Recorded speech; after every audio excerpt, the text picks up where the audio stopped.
Welcome back friends. तो ये हमारी वीडियो नंबर 2 है सी प्रोग्रामिंग सीरीज़ के ऊपर। और वीडियो नंबर 1 में हमने देखा था बेसिक इंट्रोडक्शन सी लैंग्वेज का, और साथ ही में हमने अपना पहला प्रोग्राम भी वहाँ पे लिखा था। तो इस वीडियो के अंदर हमारा जो टॉपिक है वो है variables and data types in C language. तो इन दोनों ही टॉपिक को हम यहाँ पे डिस्कस करेंगे। तो पहले इसका कॉन्सेप्चुअल पार्ट जो थ्योरेटिकल पार्ट है वो हम यहाँ पे समझते हैं, देन इन्हीं को हम यहाँ पे प्रैक्टिकली सिस्टम पे भी करेंगे।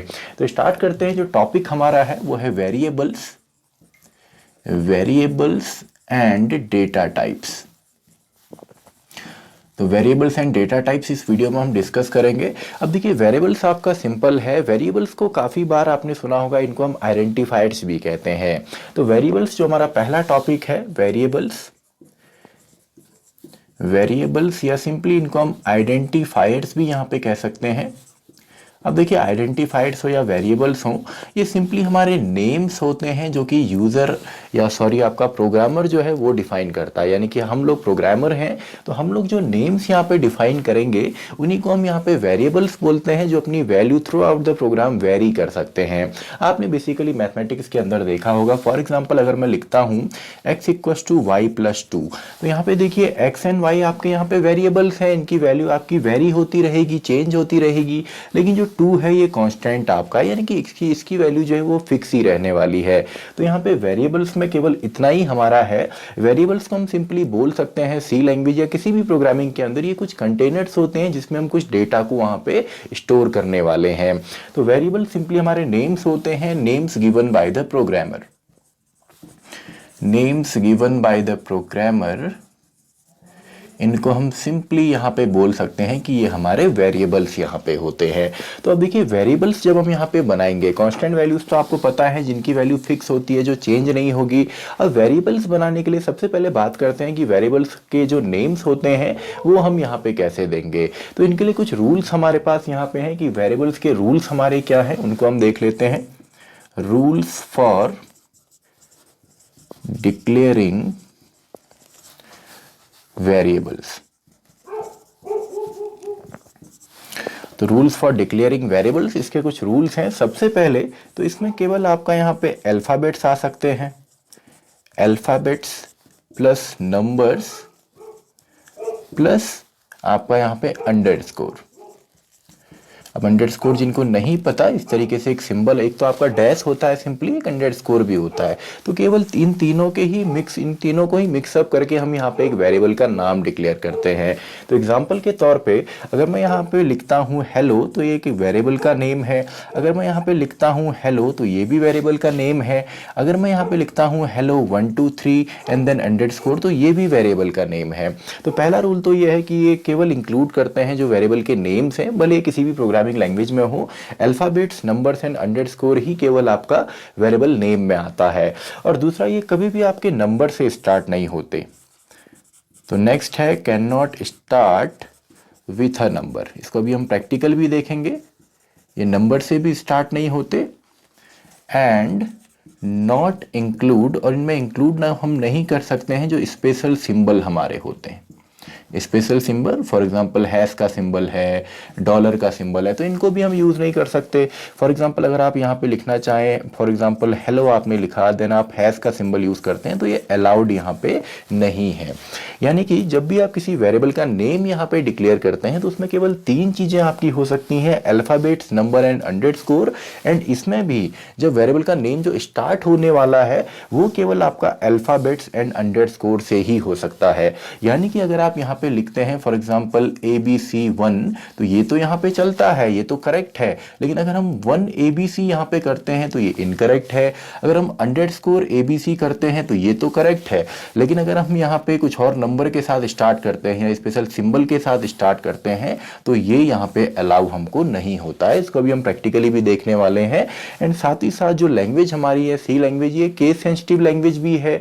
तो यहाँ पे upper case and lower case के जो वेरिएबल नेम्स होंगे या कोई भी नेम्स हैं जिनको हम सिंपली आइडेंटिफायर बोल सकते हैं, names given by the programmer, ये आपके केस सेंसिटिव होते हैं। यानी कि अपर केस में अगर हम ABC यहाँ पे लिखते हैं एंड साथ में ABC हम यहाँ पे लिखते हैं तो ये दोनों ही यहाँ पे अलग अलग टाइप के वेरिएबल माने जाएंगे, ये सेम आपके नहीं होते हैं। तो आई होप आपको वेरिएबल नेम्स में यहाँ पे प्रॉब्लम नहीं होगी, वेरिएबल नेम्स आपको समझ में आया होगा। और यहाँ पे वेरिएबल में एक और चीज है कि आपके यहाँ पे स्पेस नहीं होते हैं। यानी कि मान लीजिए आपने किसी का नेम, किसी के नेम से आपने वेरिएबल यहाँ पे लेना है। फॉर एग्जाम्पल मैंने यहाँ पे कह दिया करण सिंह, और आपको करण सिंह की एज यहाँ पे डिफाइन करनी थी, फॉर एग्जांपल 18 में लिखता हूँ। तो करण सिंह जो पूरी यहाँ पे यूनिट है, जो वेरिएबल का नाम है, ये कभी भी आपका इसके बीच में स्पेसेस अलाउड नहीं होते हैं। तो एक और रूल चलिए मैं यहाँ पे लिख देता हूँ, spaces are not allowed, spaces are not allowed. यानी कि एक सिंगल यूनिट में एक सिंगल यूनिट यहाँ पे होनी चाहिए। अब चाहें तो आप यहाँ पे बीच में नंबर लिख दीजिए, या आप इसमें बीच में कोई अंडरस्कोर आप यहाँ पे लिख सकते हैं, या आप यहाँ पे इसको एक साथ लिखेंगे। तो यहाँ पे स्पेसेस अलाउड नहीं होते, स्पेशल सिंबल अलाउड नहीं होते, और ये नंबर से स्टार्ट नहीं होता है। बेसिक रूल्स हैं, जैसे जैसे ये सीरीज आगे बढ़ेगी आप ऑटोमेटिकली ये गलतियाँ नहीं करेंगे। तो ये तो हमारा हो गया कि वेरिएबल्स के नेम्स हम यहाँ पे कैसे लेते हैं। तो ये तो हो गया वेरिएबल का नेम कैसे लेंगे। तो अब हम देखते हैं नेक्स्ट जो हमारा टॉपिक है डेटा टाइप्स। अब देखिए डेटा टाइप्स होता क्या है, यानी कि डेटा का टाइप क्या होगा। क्योंकि जो सी लैंग्वेज है ये एक मिडिल लेवल लैंग्वेज है, तो मिडिल लेवल लैंग्वेज पे हमारे पास कंट्रोल होता है कि अपने डेटा को हम यहाँ पे डिफाइन कर सकते हैं एंड उसको रिप्रेजेंट भी करेंगे किसी अलग से या किसी स्पेसिफिक फॉर्मेट स्पेसिफायर या आपका डेटा स्पेसिफायर से। तो यहाँ पे देखिए सबसे पहले फॉर एग्जांपल मान लीजिए बोर्ड है, तो बोर्ड के ऊपर जो डेटा टाइप है, डेटा टाइप देखिए सबसे पहले हम सेलेक्ट कैसे करते हैं। तो डेटा का टाइप क्या होगा, फॉर एग्जांपल मान लीजिए बोर्ड है, तो बोर्ड को हमने बोल दिया कि इस ऑब्जेक्ट का नाम क्या है, बोर्ड है, फिर इसका कुछ प्राइस होगा, फिर इसका कुछ वेट होगा, कुछ कलर होगा। तो ये सभी आपका डेटा है। फॉर एग्जांपल अब बोर्ड है तो इसका जो नेम है वो बोर्ड हो गया, तो इसको हम बोल सकते हैं कि एक नेम टाइप का यहाँ पे डेटा टाइप है। फिर हमने कहा इसका जो वेट है वो आपका केजीज के अंदर हो सकता है, तो हो सकता है कि वो फ्लोटिंग पॉइंट में हो, या वो आपका फॉर एग्जांपल 10.5 10 केजीज एंड 500 ग्राम इसका वेट है, तो वो आपका एक टाइप है। हमने कह दिया इसको जो प्राइस है वो 3000 है, तो ये भी एक डेटा टाइप है। यानी कि डेटा का जो टाइप होता है वो ही हम यहाँ पे बात कर रहे हैं। अब देखिए डेटा टाइप यहाँ पे अलग अलग होते हैं। जो डेटा टाइप आपका है, डेटा का जो टाइप है वो अलग अलग यहाँ पे होता है। कुछ तो हमारे यहाँ पे प्रिमिटिव होते हैं, यानी कि बेसिक डेटा टाइप होते हैं, जैसे कि आपका यहाँ पे कैरेक्टर है, या आपका इंटीजर है, या इसमें फ्लोट आ जाता है, डबल आ जाता है, स्ट्रिंग आ जाता है। तो ये तो हमारे यहाँ पे बेसिक डेटा टाइप है। तो ये इनबिल्ट के हैं, इसको हम कह सकते हैं, या बेसिक इसको हम कह सकते हैं। इसके अलावा यूज़र डिफाइंड भी होते हैं, जो आगे हम देखेंगे जैसे जैसे सीरीज आगे बढ़ेगी। या इसके अलावा हमारे यहाँ पे डिराइव्ड भी होते हैं, जो इन्हीं से मिलके हम आगे बनाएंगे, जैसे पॉइंटर हैं या एरे हैं या रेफरेंसेस होंगे, उनको हम बनाएंगे। इन्यूमरेशंस होते हैं। वॉइड टाइप का डेटा आपने देखा होगा, वॉइड काफ़ी जगह हम यहाँ पे लिखते हैं जो किसी भी चीज़ को रिप्रेजेंट नहीं करता। तो अभी फिलहाल हम बेसिक यहाँ पे देखते हैं, जैसे जैसे सीरीज आगे बढ़ेगी प्रैक्टिकली हम देखेंगे तो सभी डेटा टाइप के बारे में हमें यहाँ पे पता लगेगा। अब देखिए सबसे पहले डेटा टाइप को अगर हम यहाँ पे बात करें तो डेटा टाइप में तीन चीजें होती हैं। सबसे पहले हमारा टाइप यहाँ पे क्या होगा, एंड दूसरा हमारा यहाँ पे इसका साइज क्या होगा, एंड तीसरा हम यहाँ पे बोल सकते हैं कि इसकी रेंज कितनी है, यानी कि कितना डेटा इसके अंदर हम एक्वायर कर सकते हैं। तो ये तीन चीज़ें यहाँ पे होती हैं किसी भी डेटा टाइप में। फॉर एग्जांपल सबसे पहले अगर हम बात करें कैरेक्टर डेटा टाइप की, जिसको हम CHAR या 4 से यहाँ पे रिप्रेजेंट करते हैं, इसका जो साइज़ होता है वो होता है 1 बाइट का। अब देखिए जो साइज़ है ये वेरी करता है अलग अलग सिस्टम्स पे, यानी कि अगर आप 32 बिट यूज़ कर रहे हैं तो अलग होगा, 64 बिट कर रहे हैं तो अलग होगा, और काफ़ी बार ये वेरी करता है आपका कंपाइलर के बेसिस पे भी। तो इसमें आपने कंफ्यूज नहीं होना है। डेटा टाइप के लिए सिंपली एक फंक्शन आता है साइज ऑफ, तो साइज ऑफ फंक्शन की मदद से हम डायरेक्टली पता लगा सकते हैं कि इसका साइज कितना है। अब देखिए जो डेटा टाइप है इसमें जो सबसे पहले रेंज होती है -127 टू 128, यहाँ पे इसकी जो है वो साइज होता है। अब यहाँ पे अगर आप अनसाइंड यहाँ पे कर देते हैं, अनसाइंड अगर आप करेंगे तो साइज तो आपका सेम रहेगा, लेकिन ये 0 to आपका 255 होता है। यानी कि अनसाइंड का मतलब सिंपली यहाँ पे होता है कि नेगेटिव वैल्यूज को हम यहाँ पे हटा देते हैं। अगर आप यहाँ पे कुछ भी नहीं लिखते तो बाय डिफॉल्ट इसको हम साइंड मानते हैं, आपको इसके आगे लिखने की जरूरत नहीं है, वो बाय डिफॉल्ट आपका होता है। इसके अलावा हमारा यहाँ पे इंटीजर होता है, इंटीजर टाइप। यानी कि इंटीजर टाइप क्या हो गया, देखिए करेक्टर में तो सिंपल है। फॉर एग्जांपल मान लीजिए एक वेरिएबल मैंने यहाँ पे बना दिया करेक्टर टाइप का ए नाम से, और मैंने यहाँ पे दे दिया पी नाम का एक अल्फाबेट। तो सिंपल है, सबसे पहले इसमें क्या क्या चीजें हैं, सबसे पहले डेटा का टाइप क्या होगा, तो type of data, then next आपका वेरिएबल का नेम क्या है, एंड देन इसमें एक्चुअल हमारा डेटा यहाँ पे क्या है। तो ये तीन चीजें हमारा यहाँ पे होता है, तीन चीजें हमारी यहाँ पे होंगी। तो वही हमने सब में यहाँ पे देखना है। अब पूरे चार्ट को आपने याद नहीं करना, साइंड है, अनसाइंड है, जैसे इंटीजर से पहले आपका सॉर्ट, अनसॉर्ट भी आता है, देन अनसाइंड सॉर्ट आता है। तो ये पूरा आपने नहीं देखना, आप सिंपली गूगल करेंगे पूरा चार्ट आपको मिलेगा। केवल बेसिक प्रोग्रामिंग के लिए अभी हम यहाँ पे देख रहे हैं।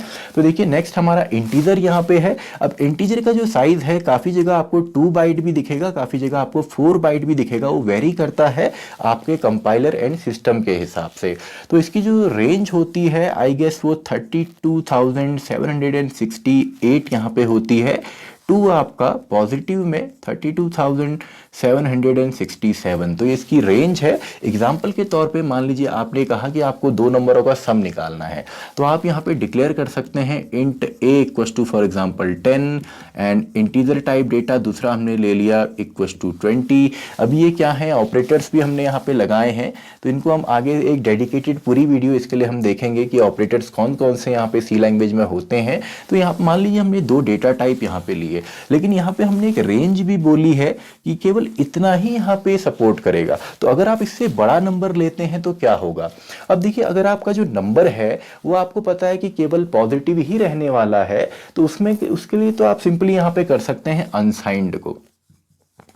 अनसाइंड आप यहाँ पे लिखें, इंटीजर लिखें, साइज इसका सेम ही आपका रहता है 2 और 4 बाइट, लेकिन ये 0 to 65,000 आप दोनों को ऐड कीजिए, समथिंग इतना आएगा। आप गूगल करेंगे पूरा चार्ट आपको मिलेगा।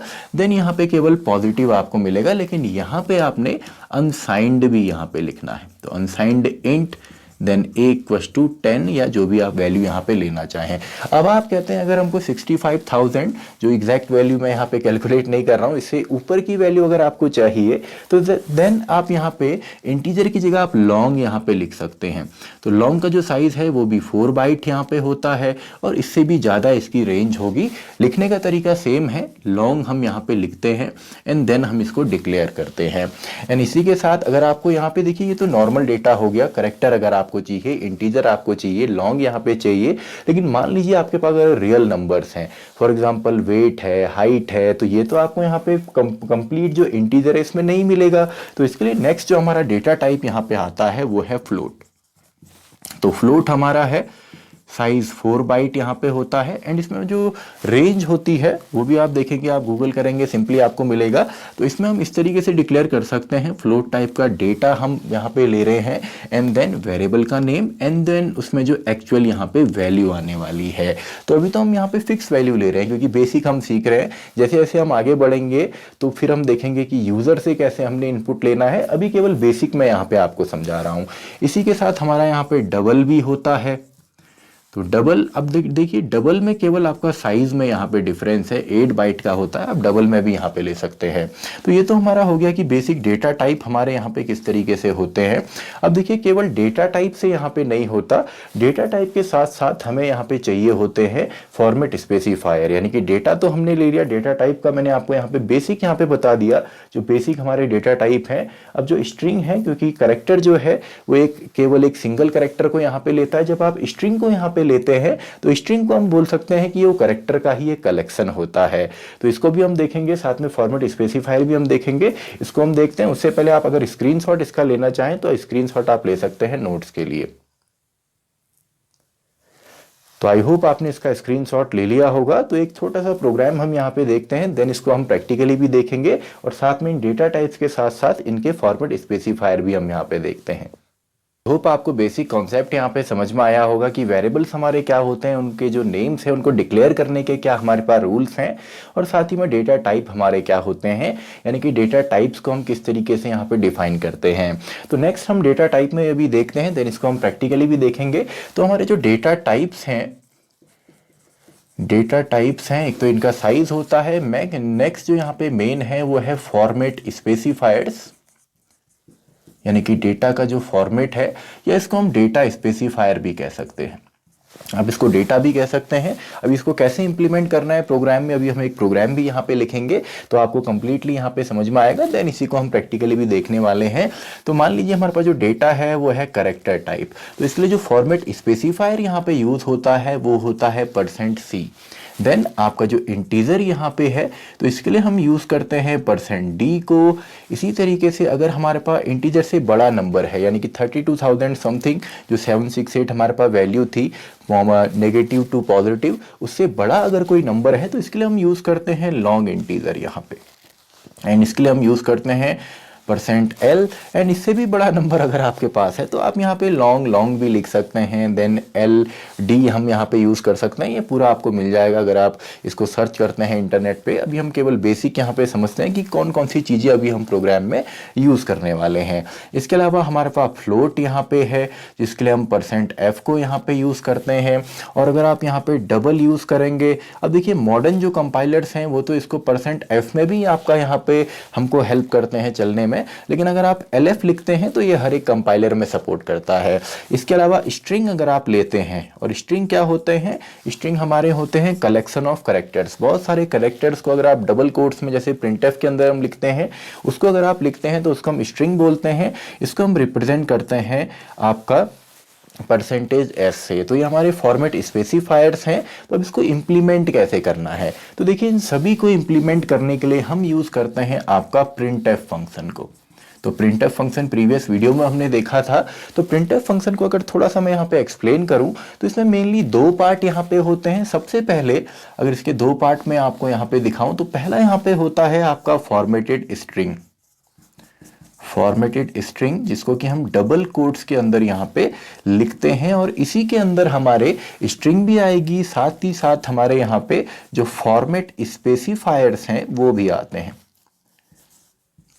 फॉर्मेट स्पेसिफायर्स जो हैं वो भी यहाँ पे आते हैं। एंड देन कॉमा के बाद जो नेक्स्ट चीज हमारी यहाँ पे है वो होती है लिस्ट ऑफ वेरिएबल्स, यानी कि यहाँ पे वेरिएबल्स आने वाले हैं। तो यहाँ पे आप सिंपली देखिए, हम एक नॉर्मल सा यहाँ पे एक प्रोग्राम बनाते हैं जो दो नंबरों का हमको सम निकाल करके देगा, यानी कि एक बेसिक कैलकुलेटर टाइप हम यहाँ पे बनाते हैं। अब इसमें कुछ चीज़ें और भी हैं, जैसे आपके ऑपरेटर्स होंगे, तो ऑपरेटर्स के लिए भी एक पूरी डेडिकेटेड वीडियो यहाँ पे आने वाली है, तो उसमें आप डिटेल में समझेंगे। अभी केवल बेसिक प्रोग्राम, ताकि हर एक वीडियो में आपको एक प्रोग्राम यहाँ पे मिले और कुछ प्रोग्रामों की आप प्रैक्टिस करें। तो स्टार्ट करते हैं। सबसे पहले अपनी हेडर फाइल्स हम यहाँ पे इंक्लूड करेंगे। तो इंक्लूड हम यहाँ पे करते हैं standard input output header file को, और इसको क्यों किया जाता है जी, ताकि हम printf फंक्शन को यहाँ पे यूज कर सकें। एंड देन इंट मेन, यानी कि जो मेन फंक्शन हमारा है, जो इंजन हमारा होता है पूरे प्रोग्राम का। एंड देन अब देखिए दो नंबरों का सम निकालना है। तो अभी तो हम यूजर से कोई वैल्यू नहीं ले रहे, अभी हम डायरेक्टली यहाँ पे कॉन्स्टेंट वैल्यूज ले रहे हैं, यानी कि हम ही एक प्रोग्राम बनाएंगे, उसका हम आउटपुट यहाँ पे लेने वाले हैं। लेकिन नेक्स्ट वीडियो में हम इनपुट आउटपुट पे ही यहाँ पे मेन फोकस करेंगे कि कैसे हम इनपुट लेते हैं यूजर से। अभी तक तो हमने फिक्स वैल्यू यहाँ पे प्रिंट की है, तो वो हम नेक्स्ट वीडियो में देखेंगे। तो मान लीजिए सबसे पहले एक इंटीजर टाइप हमको यहाँ पे वैल्यू चाहिए। हमने कहा हम दो इंटीजर्स का सम निकाल रहे हैं, आप चाहे तो फ्लोट का भी यहाँ पे निकाल सकते हैं। तो हमने कहा इंटीजर टाइप डेटा हमको चाहिए, और इसके लिए एक वेरिएबल का नेम देन हम डिक्लेयर करते हैं, साथ में सिंटेक्स भी आपने समझना है। तो हमने कहा इंटीजर टाइप का एक वेरिएबल है ए नाम से, आप ए की जगह कुछ भी ले सकते हैं, बस वो रूल्स यहाँ पे जो है वो हमने फॉलो करने हैं। जो भी रूल्स हमने पढ़े वो रूल्स हमने यहाँ पे फॉलो करने हैं। तो हमने कहा इंट ए इक्वल टू हमने 10 यहाँ पे ले लिया, स्टेटमेंट कंप्लीट हुआ तो semicolon, then int b equal to मान लीजिए हम 20 ले लेते हैं, केवल बेसिक हम समझ रहे हैं। आगे हम देखेंगे कि इंट के बाद अगर एक ही टाइप है तो आगे हम कॉमा से भी सेपरेट कर सकते हैं, अभी हम केवल बेसिक यहाँ पे समझते हैं। देन हम सिंपली printf यहाँ पे लिखते हैं, एंड देन हम लिख देते हैं सम इज, जो सम है। अब देखिए सम इज हमने लिखा, इसके बाद अभी हमने देखा था कि प्रिंटफ के अंदर आपका दो चीजें होती हैं, फॉर्मेटेड स्ट्रिंग और इसी के अंदर फॉर्मेट स्पेसिफायर भी आते हैं। तो फॉर्मेट स्पेसिफायर कैसे आएंगे? अब देखिए दो इंटीजर वैल्यू अगर हम जोड़ रहे हैं तो इनका जो सम होगा वो भी किस फॉर्म में आएगा, वो भी हमारा यहाँ पे इंटीजर के ही फॉर्म में आएगा। तो उसके लिए उसका जो फॉर्मेट है यानी कि जो इंटीजर है इसको हम किससे स्पेसिफाई कर रहे हैं? %d से। तो यहां पे हम लिख देंगे sum is %d and then double quotes close. अब देखिए फर्स्ट पार्ट हमारा क्लियर हो गया यहाँ पे, इसी के अंदर हमारे फॉर्मेट स्पेसिफायर्स भी आते हैं एंड देन हमारे यहाँ पे आता है वेरिएबल्स की सीरीज।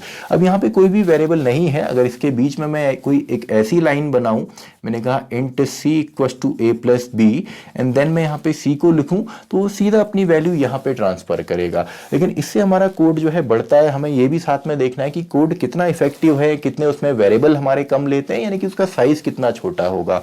तो यहाँ पे हम सीधा लिख देते हैं आपका a plus b and then semicolon and then finally return 0। तो देखिए इसमें सिंपली क्या होगा, आपका सबसे पहले सम इज तो एज इट इज आएगा एंड देन जो हमने फॉर्मेट स्पेसिफायर यहाँ पे लिया है तो ये रिप्लेस होता है इसके बाद जो यहाँ पे फर्स्ट आपका वेरिएबल है या कोई वैल्यू है। अब देखिए a प्लस बी ऑब्वियसली बात है, यहाँ पे 30 आपका बनेगा, तो यहाँ पे सम इज, यहाँ से जो वैल्यू ट्रेवल होके यहाँ पे आती है ये बनती है 30, तो सम इज 30 आपको मिलेगा। बेसिकली यहाँ पे हमने ये देखना है कि हमने यहाँ पे अपने फॉर्मेट स्पेसिफायर को कैसे यूज करना है, साथ में अपने वेरिएबल्स को कैसे यूज करना है और किस टाइप का डेटा टाइप हम यहाँ पे सेलेक्ट करेंगे अपने डेटा के लिए। मान लीजिए अगर काफी बड़ा नंबर आपके पास है तो उसके लिए फिर हमको लॉन्ग की यहाँ पे जरूरत पड़ेगी, हमारा इंटीजर से वहां पे नहीं होगा क्योंकि इंटीजर जो है वो आपका -32 आपका 7682, या अगर आप इसको अनसाइंड भी करते हैं तब भी केवल 65,000 समथिंग तक ये अपनी वैल्यू यहाँ पे लेता है। तो इससे बड़ी वैल्यू अगर आपने सम अप करनी है, मान लीजिए यहाँ पे बड़ी वैल्यूज होती तो आपने यहाँ पे लॉन्ग से इसको रिप्लेस करना पड़ता, उसका फॉर्मेट स्पेसिफायर साथ में आगे वेरिएबल्स आपके आते। तो आई होप बेसिक कॉन्सेप्ट आपको यहाँ पे समझ में आया होगा। तो अब कुछ प्रोग्रामिंग इसकी हम यहाँ पे करते हैं, कुछ प्रैक्टिकल्स हम यहाँ पे देखते हैं ताकि और अच्छे से आपको क्लियर हो। उससे पहले स्क्रीनशॉट अगर आपको नोट्स इसके चाहिए तो स्क्रीनशॉट आप इसका ले सकते हैं। तो आई होप आपने इसका स्क्रीनशॉट ले लिया होगा। तो अब इन सभी कॉन्सेप्ट को हम प्रैक्टिकली भी यहाँ पे इंप्लीमेंट करते हैं। तो अब देखिए थ्योरेटिकली तो हमने यहाँ पे कॉन्सेप्ट को समझा, तो इसको अब हम प्रैक्टिकली भी यहाँ पे देखते हैं। सबसे पहले बात करते हैं वेरिएबल्स नेम्स के ऊपर।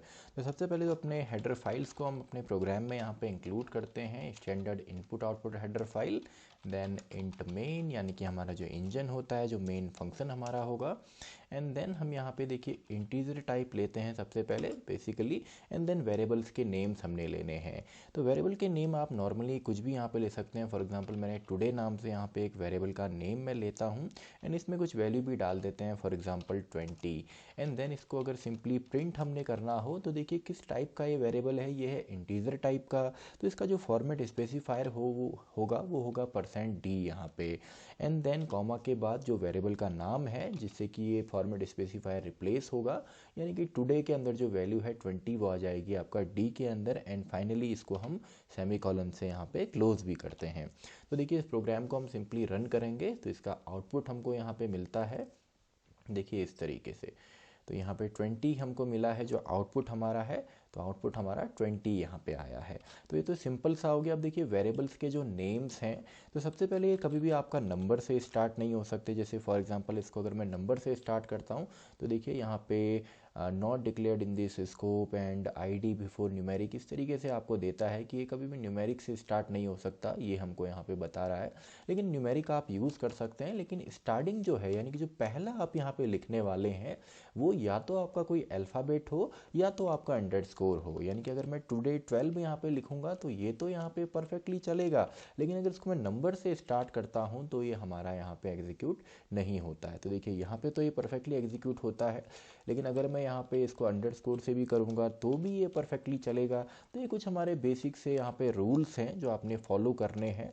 और यहाँ पे केस सेंसिटिव लैंग्वेज है, तो केस सेंसिटिव लैंग्वेज में क्या होता है, फॉर एग्जांपल अगर हम यहाँ पे ए लिखते हैं, अपर केस ए अगर मैं यहाँ पे लिखता हूँ तो ये एक अलग वेरिएबल है, और अगर मैं ए इक्वल्स टू 10 यहाँ पे लेता हूँ तो ये एक अलग वेरिएबल है, यानी कि केस सेंसिटिव है। जैसे आपने देखा होगा रियल लाइफ में हम पासवर्ड्स को यूज़ करते हैं, तो पासवर्ड्स हमारे ये केस सेंसिटिव होते हैं। तो उसी तरीके से जो वेरिएबल्स के नेम है या जो आइडेंटिफायर्स के नेम है ये भी हमारे यहाँ पे केस सेंसिटिव होते हैं।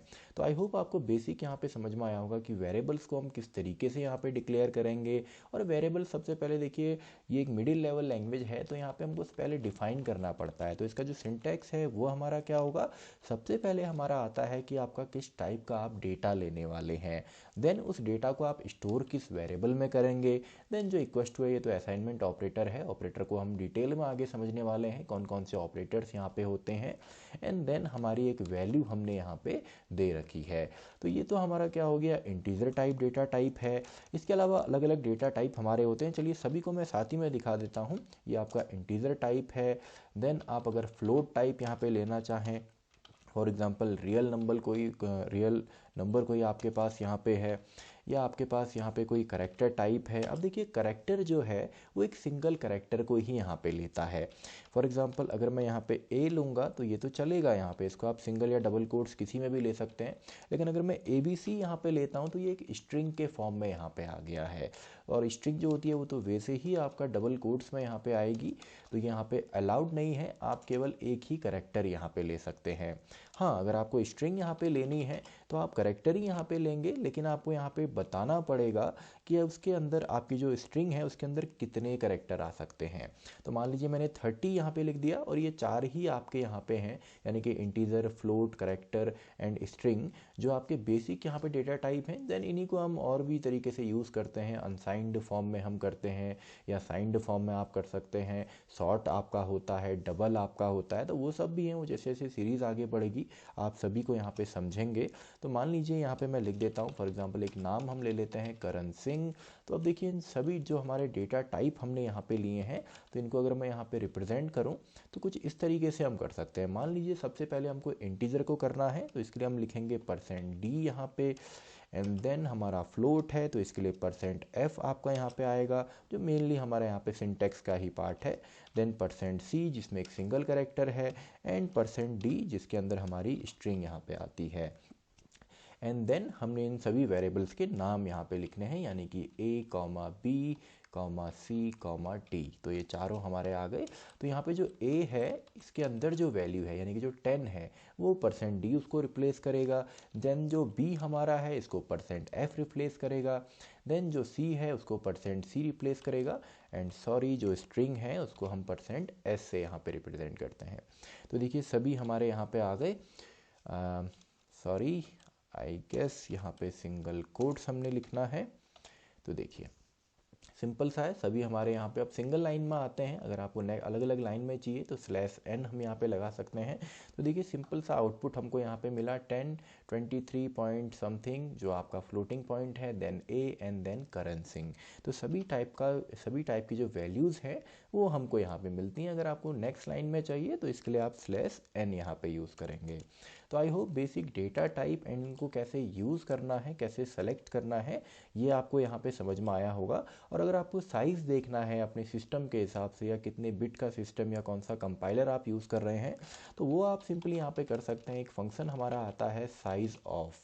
तो साइज़ ऑफ के बाद आप जो भी वेरिएबल का नाम लिखें या वैल्यू लिखें उसका साइज़ ये बताता है। लेकिन एक प्रॉब्लम यहाँ पे है कि जो साइज़ आपको मिलेगा वो आपका यहाँ पे बाइट में होगा, और बाइट जो होता है यानी कि 1, 2, 4 जितना भी आपका है ये आपका इंटीजर में है, और इंटीजर को हम रिप्रेजेंट करते हैं C लैंग्वेज में %d से। तो मान लीजिए अगर मैं साइज़ यहाँ पे देखना चाहूँ, मैंने कहा साइज़ ऑफ A, यानी कि A नाम का जो डेटा टाइप है इसका साइज़ हमको यहाँ पे कितना मिलता है। तो देखिए इसका size I hope integer type है तो 2 या 4 बिट हमको यहाँ पे मिलता है सिस्टम के हिसाब से। तो यहाँ पे देखिए करण सिंह के बाद 4 हमको दिखाई दे रहा है। चलिए इसको थोड़ा सा और हम प्रॉपर फॉर्म में करता हूँ मैं।